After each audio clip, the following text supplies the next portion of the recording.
백성들아, 너희는 다 들을지어다. 땅과 거기에 있는 모든 것들아, 자세히 들을지어다. 주 여호와께서 너희에게 대하여 증언하시되 곧 주께서 성전에서 그리하실 것이니라. 여호와께서 그의 처소에서 나오시고 강림하사 땅의 높은 곳을 밟으실 것이라.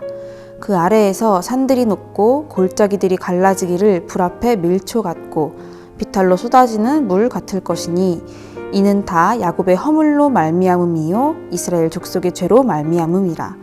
야곱의 허물이 무엇이냐? 사마리아가 아니냐? 유다의 산당이 무엇이냐? 예루살렘이 아니냐?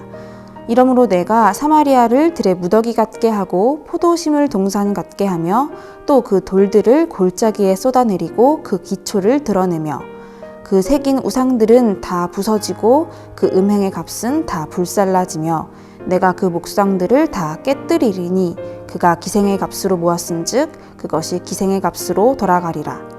이러므로 내가 애통하여 애곡하고 벌거벗은 몸으로 행하며 들깨같이 애곡하고 타조같이 애통하리니 이는 그 상처는 고칠 수 없고 그것이 유다까지도 이르고 내 백성의 성문 곧 예루살렘에도 미쳤음이니라. 샬롬, 평강의 왕이자 겸손의 왕이신 예수님을 사랑하는 성도님을 환영하고 축복합니다. 오늘 이 시간 말씀으로 우리에게 오신 예수님을 만나는 깊은 묵상의 시간이 되시기를 우리 주님의 이름으로 축복합니다. 선지자 미가는 남유다의 선지자로 유다왕 요담, 아하스, 히스기야가 다스리던 시대의 선지자이고 호세아와 이사야 같은 선지자들이 활동했던 주전 8세기에 함께 활동했습니다. 미가서는 하나님의 심판과 용서에 대해 기록한 예언서입니다.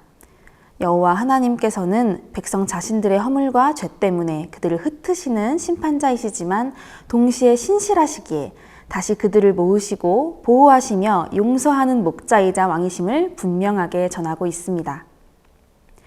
1장은 하나님께로부터 임한 이스라엘과 유다의 재앙에 대해 예언하고 있습니다.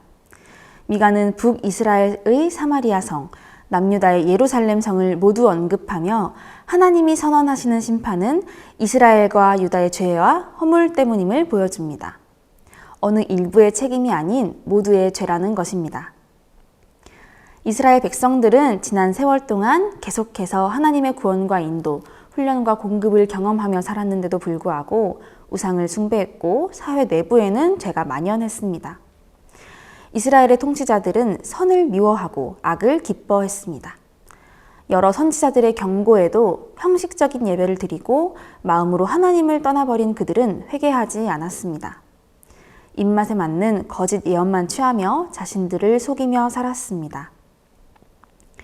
그들이 자신과 주위 사람은 성공적으로 속였을지라도 하나님께서는 중심을 보시기에 이들이 영적, 도덕적으로 붕괴되었음을 아셨습니다.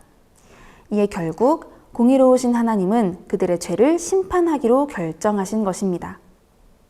하나님은 미쁘시고 의로우시기에 우리가 죄를 자백할 때 그 죄를 사하시며 모든 불의에서 깨끗하게 하십니다. 그러한 하나님의 사랑과 인내 덕분에 과거 이스라엘 백성들도 지금의 우리들도 그분의 구원을 받을 수 있었습니다. 하지만 하나님은 동시에 죄를 미워하시는 공의의 하나님 되시기에 끝없이 죄를 짓는 분열된 이스라엘 왕국의 형벌을 허락하셨습니다. 주일은 지키지만 미움과 비교, 정직하지 못한 선택을 그대로 붙잡고 있다면 우리는 미가 시대의 이스라엘과 크게 다르지 않을지도 모릅니다. 본문 9절에서 언급한 상처원은 대적의 침략과 위협, 우상 숭배, 사회적 불의, 이스라엘의 몰락을 가리키는 것으로 볼 수 있습니다. 또한 상처를 고칠 수 없다는 뜻은 심판이 확정되었고 이스라엘의 죄악이 인간의 노력이나 표면상의 변화로는 회복될 수 없음을 시사합니다. 근본적으로 깊은 죄의 문제이고 회개를 끝까지 거부한 결과이기 때문이죠. 아무리 조심하고 노력해도 해결되지 않는 죄가 있습니다. 사실 이것은 우리에겐 크게 놀라운 일은 아닐지도 모르겠습니다. 우리는 이미 로마서의 말씀처럼 모두가 다 죄 아래에 있다는 것을 알고 있기 때문입니다. 성경 속 인간의 역사에는 항상 죄가 틈탔고 오늘을 사는 저도 여전히 마음과 생각을 지키지 못하는 등 하나님을 알고 사랑하지만 죄에서 완전히 자유하지 못한 연약함과 괴로움이 있습니다.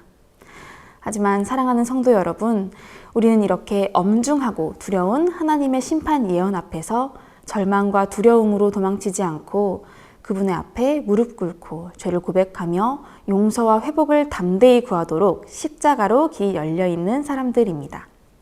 왜냐하면 우리는 그분의 자녀이고 하나님 은혜의 결정체이신 예수 그리스도께서 그 죗값을 대신 치러주셔서 의롭게 되었기 때문입니다. 로마서 3장 23절은 모든 사람이 죄를 범하였음에 하나님의 영광에 이르지 못했다고 명확히 이야기합니다. 주님 앞에서 그 아무도 나는 죄가 없다고 말할 수 없는 것, 이것이 하나님의 공의입니다. 우리 모두는 죄인이고 그리하여 끝없고 영원한 심판을 받을 운명이었습니다. 그러나 이어지는 24절의 말씀이 우리를 끝까지 붙드시고 영원한 생명 주시는 하나님의 따스한 품에 기대게 합니다. 제가 읽어드리겠습니다. 그리스도 예수 안에 있는 속량으로 말미암아 하나님의 은혜로 값없이 의롭다 하심을 얻은 자 되었느니라. 아멘. 다윗 왕이 범죄했을 때 하나님은 선지자 나단을 통해 그에게 회개할 것을 엄중히 촉구하십니다. 하지만 또한 다윗을 나의 마음에 맞는 사람이라고 부르신 것을 잘 아실 것입니다. 이는 다윗이 의로웠기 때문이 아니라 죄를 숨기지 않고 하나님 앞에 가져왔기 때문일 것입니다. 하나님의 심판은 우리를 사랑하시기에 보여주시는 영원한 생명의 길입니다. 그리고 이 사랑은 모든 율법을 완성하러 오신 예수님의 십자가에서 가장 영롱하게 빛을 발합니다.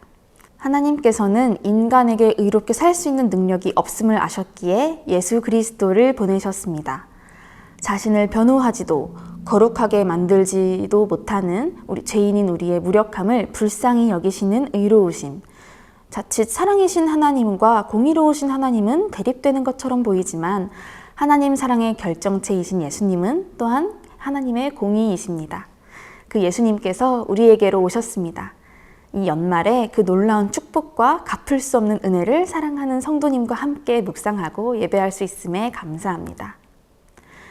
성경이 말하는 절망과 몰락은 회개가 없는 삶입니다. 죄 고백 없는 신앙생활은 곧 하나님 없이도 나 혼자 괜찮다는 기만입니다. 오늘 말씀으로 죄에서 돌이켜 나와 함께 선한 것을 행하자 초청하시는 하나님의 손 잡으시기를 축복합니다. 기도하겠습니다. 정의로운 재판장 되시는 주님, 나를 사랑하셔서 회개를 명하시고 오래 참으시는 하나님, 믿는 자에게 결국 구원을 베푸시는 하나님께 감사를 드립니다. 나와 우리 공동체에게 엄중히 선포하시는 회개하라는 메시지 안에는 나를 용서하시는 하나님의 은혜가 함께 있음을 압니다. 그러니 하나님의 공의로 우리에게 있는 죄악과 거짓된 행위들을 드러내 주시옵소서. 내가 드러난 연약함과 죄로부터 도망치지 않게 하시고 부끄럽지만 진실된 회개로 주님 앞에 서게 하여 주시옵소서. 저는 주님 없이는 살 수 없는 존재입니다. 참 사랑과 소망이신 예수님의 십자가와 거룩해 하시는 성령님의 능력을 경험하게 하시고 구원의 기쁨을 다시 노래하게 하여 주시옵소서. 죄로부터의 자유를 누리는 평생 되게 하시고 특별히 이 땅에 평화로우신 예수님을 깊이 묵상하는 12월을 보내고 있습니다. 날마다 주님 말씀을 묵상하며 주님의 평강을 세상에 보이는 독일교회와 생수회관교회 성도님들 되도록 넉넉히 축복하여 주시옵소서. 예수 그리스도 이름으로 기도드립니다. 아멘.